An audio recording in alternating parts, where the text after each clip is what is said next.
How certain are you that this video of the car driving away from David's mansion is the last time it drove and ended up at the spot where it was abandoned, likely with that body inside? I'm certain. Listen, I can't say 100% because there's not a camera trained on that Tesla once it's parked. Continuously that I've seen. I mean, there likely is a camera, but I've seen the car driven to... When I tell you that this story is one of the most chilling, unbelievable, and downright confusing cases the music world has ever seen, I mean it. From chart-topping hits to police investigations, and from luxury homes to tragic secrets. This is the shocking case of D4vd, a young artist who went from viral fame to public suspicion overnight. So sit tight, grab your drink, and watch this video till the end, because what you're about to hear will leave you questioning. Driven to that spot, and with the dates, with the date that it was, they left town right after that. I'm certain that is the last time the car was driven. It was put there with her, in the front trunk. And there's one weird detail about what you could, well, there's a lot of weird details, and I'm going to get to what you saw through the driver's side window in a second. Everything you thought you knew about him. The story begins like a scene out of a movie, one that no one saw coming. On September 8, 2025, at a toy yard in Hollywood, workers were going about their normal day when they smelled something so foul, so unusual, that it made them stop in their tracks. They followed the scent to a black 2023 Tesla Model 3, sitting quietly in the corner of the lot. But what they found inside the trunk, or as Tesla calls it, the frunk, would set off one of the most shocking crime stories the internet has ever seen. Inside were human remains, badly decomposed, wrapped in black plastic bags. Police arrived, suited up, and opened the frunk. And from that moment, the story would explode online. Because the car wasn't just anyone's car, it was registered to David Anthony Burke, known to millions as D4vd, the 20-year-old breakout music star behind the haunting viral hit, Romantic Homicide.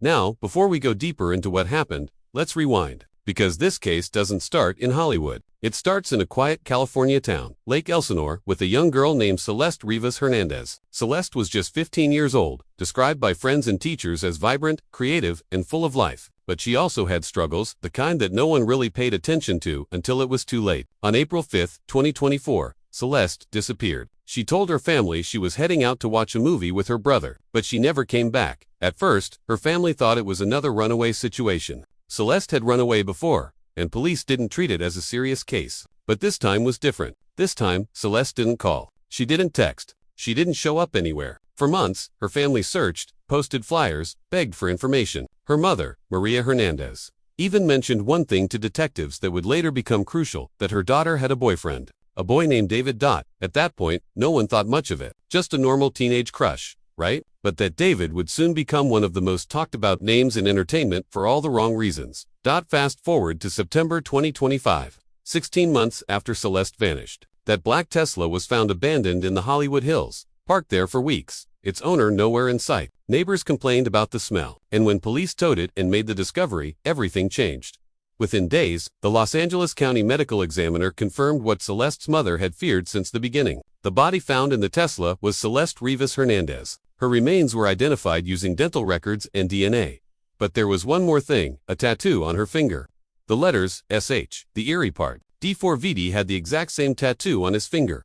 Fans online went wild. Was it a coincidence, or something deeper? Because, as one quote from Agatha Christie says, one coincidence is just a coincidence. Two coincidences are a clue, and three coincidences are proof. Agatha Christie famously said one coincidence is just a coincidence. Two coincidences are a clue, and three coincidences are proof. At this point, D4vd was at the height of his career. His music had been streamed billions of times. He was touring the world, performing in front of thousands, with brand deals from Crocs and Hollister. He had a loyal fan base and a growing reputation as one of Gen Z's most emotional storytellers. But now, that same public was turning on him fast. As police began piecing together the timeline, they discovered more unsettling details. Online investigators found screenshots from Discord servers where someone using D4vd's handle had messaged a girl named Celeste years before she vanished. But there was an air freshener that was found in the car at this point that we see on our screen where it was abandoned. Was that air freshener also hanging from the rear view mirror when it drove off from David's house? It wasn't, but his window was half to three-quarters of the way down, which is odd because it was a very that he may be liable in some way to what happens. It was a very short drive, and also at that on that day, this is the very end of July 29th. It was like 78 degrees at that time in the morning, or 77 degrees, and if it was on the street where the house is, so it's shaded by the house. So, if you're going, I don't know why the window would be rolled down unless there's something, offensive there. And then all of a sudden, one of the first things I picked up on claimed they found old photos and live stream clips showing the two together. And then came the biggest twist, an unreleased demo called Celeste Unfin, a song that fans said felt like a confession. The lyrics, dark, emotional, almost too personal. At this point, the internet was divided. Some believed D4vd was innocent and being targeted because of his fame. Others were convinced he knew more than he was saying. But officially, the LAPD made it clear he wasn't charged, and he wasn't named a suspect. On when the news first broke about her being found in there, where they were towing the car away from the impound lot to LAPD, was why an $104,000 car is there a Christmas tree air freshener hanging from the from the mirror? It seemed kind of odd to me, but I guess maybe they thought that would help. Still, something else was happening behind the scenes, something that made people raise their eyebrows even more. Legal documents started surfacing showing that D4vd had transferred ownership of 2 homes in Texas to his mother's trust. Both transactions happened right after the investigation began, September 18th and 22nd, 2025, just days after the police searched his Hollywood Hills rental. Coincidence or preparation? Because let's not forget, September 18th wasn't just any day. That was the same day police raided his home in Hollywood Hills, using luminol to search for blood traces and seizing his electronics. Within hours, trucks were seen outside, moving his belongings out of the property. And then suddenly, his tour dates were canceled. Crocs and Hollister cut ties. Interscope delayed his album release, and that's when people started connecting the dots. Why would someone who just lost his girlfriend, someone who says he's innocent, start transferring assets worth millions of dollars to his mom? Why would he cancel everything and disappear from public view? People started quoting lawyers online saying, that's not what an innocent person does. Others defended him, pointing out that transferring assets before being accused is completely legal, smart, even. It's called asset protection, and plenty of celebrities do it. But the timing made it look bad, very bad. And remember, D4vd wasn't alone in this. His manager, Josh Marshall, had leased the Hollywood Hills home that was searched. Josh later said he had no idea what was going on and worked remotely, but the public didn't buy it. The optics were too suspicious. And to make things worse, the day before one of those property transfers, police were called to his Texas home for a swatting incident. Someone had made a fake emergency call claiming there was a shooting. When police arrived, guns drawn, they found nothing. Just D4vd's family, confused and scared. The call came from an out-of-state number. It was fake, but the message was clear. The situation was spiraling out of control. The music star, once known for heartbreak anthems, was now living in the middle of a real-life nightmare. And every move he made, every post, every silence was being analyzed. Fans were replaying his old songs, looking for hidden meanings. People began saying romantic homicide wasn't just art anymore, it was prophecy. Now here's where things get even darker. Because while D4vd was lawyering up and protecting his money, Celeste's family was living their worst nightmare. Her mother, Maria, was planning her daughter's funeral. On October 6, 2025, 1 month after her body was found, Celeste was laid to rest under a white tent in Roland Heights, California. Family, friends, and classmates showed up in black, carrying her white casket, some holding umbrellas to hide from cameras. D4vd, of course, wasn't there. It's hard to imagine what Maria felt that day, knowing her little girl was gone, knowing that the boy she'd once mentioned as David was at the center of everything. But this was only the beginning, because as journalists kept digging, the story of what really happened between D4vd and Celeste started to come together. And what they found next shocked even the most loyal fans. So stay with me, because what comes next, the evidence, the timeline, the secrets might just change everything you thought about this case.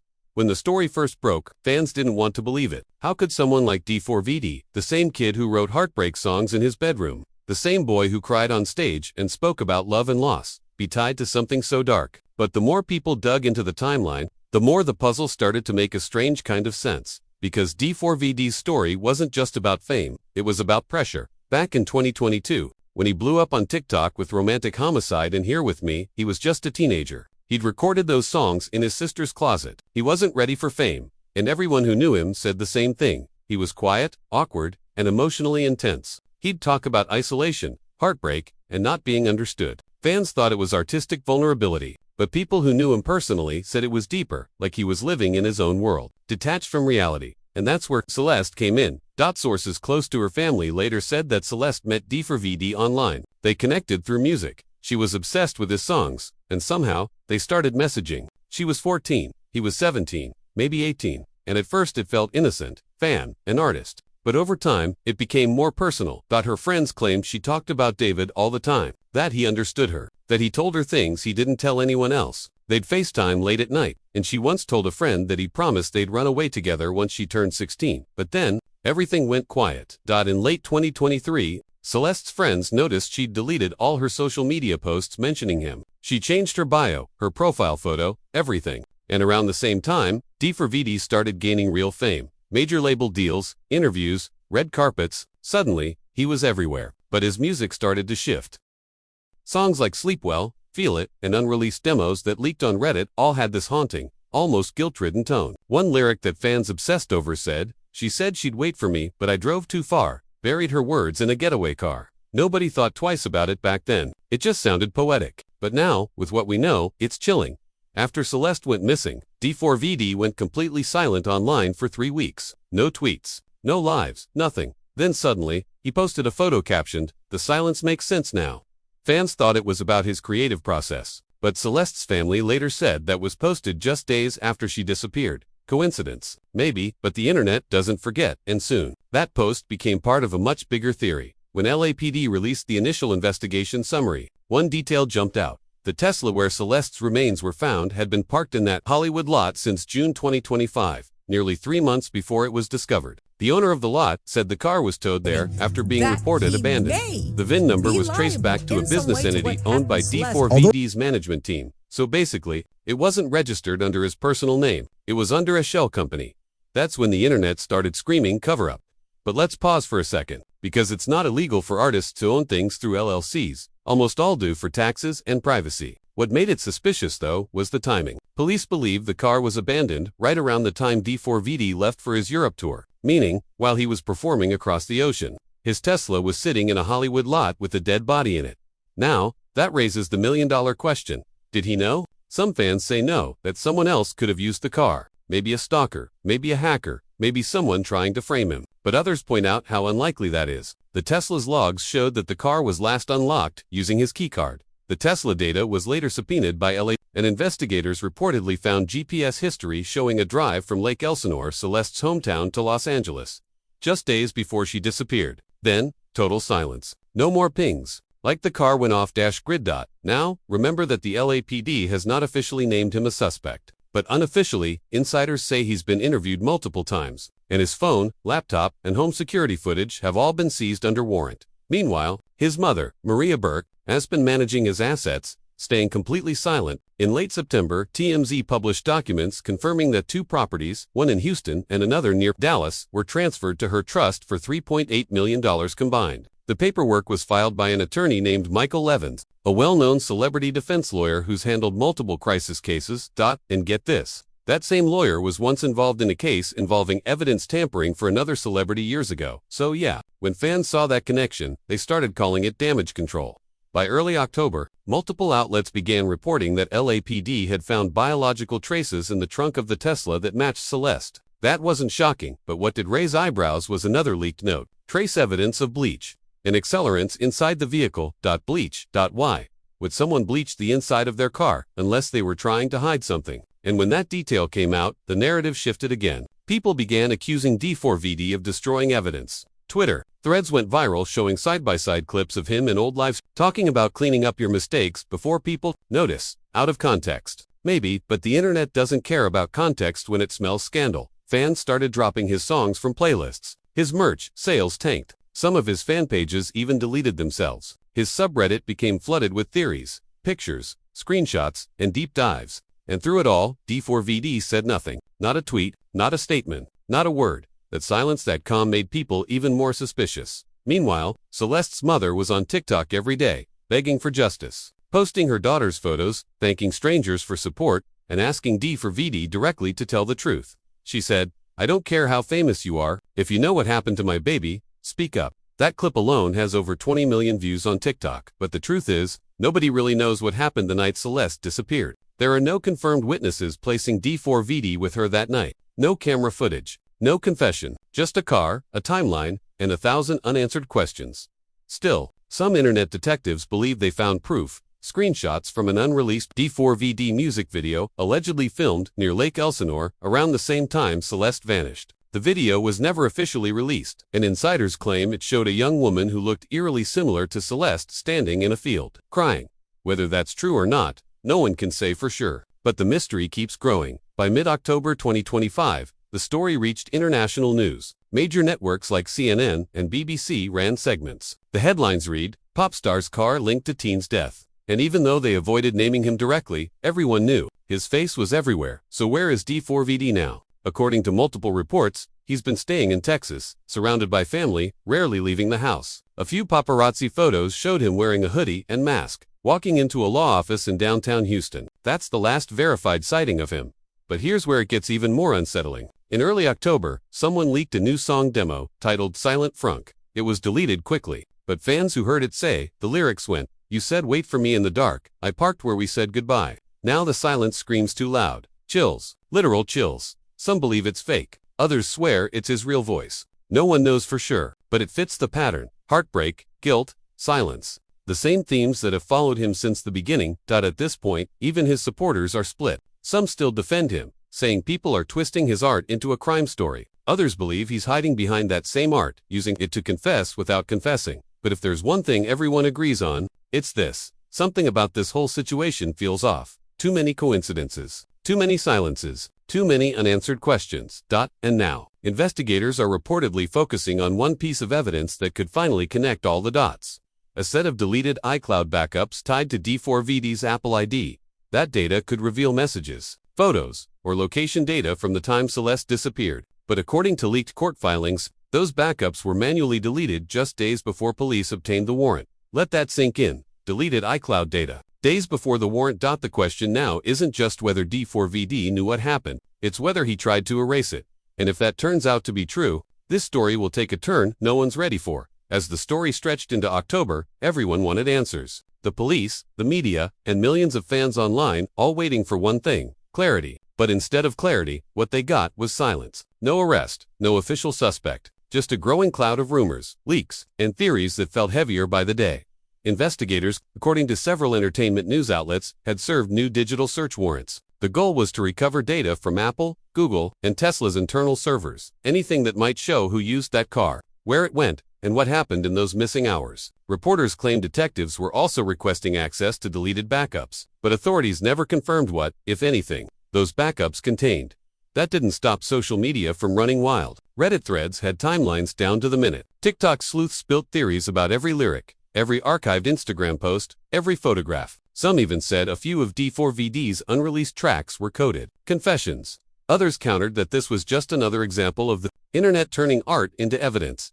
And that's the tragic double edge of fame. The louder your voice, the easier it is for strangers to read meaning into your silence. Meanwhile, Celeste's family kept pushing for updates. Her mother, Maria, went on several live streams thanking supporters, but also begging people to stop spreading fake screenshots that hurt the investigation. She said she wanted justice, but she wanted the truth to come out legally, not through gossip. It was heartbreaking to watch. A grieving parent caught between real pain and the chaos of viral speculation. By mid-month, the Los Angeles County Sheriff's Department released a brief statement. They confirmed that the cause of death was still undetermined, pending toxicology, and that the case remained open. They did not name a suspect. They asked the public to avoid misinformation. Still, every hour brought a new rumor. Fans dissected his business moves, the property transfers, the canceled tour, wondering if they were strategic or defensive. Lawyers online explained that asset protection is common when someone expects lawsuits or financial uncertainty. Others argued that timing is everything, and timing here looked suspicious, but without charges. It was all interpretation.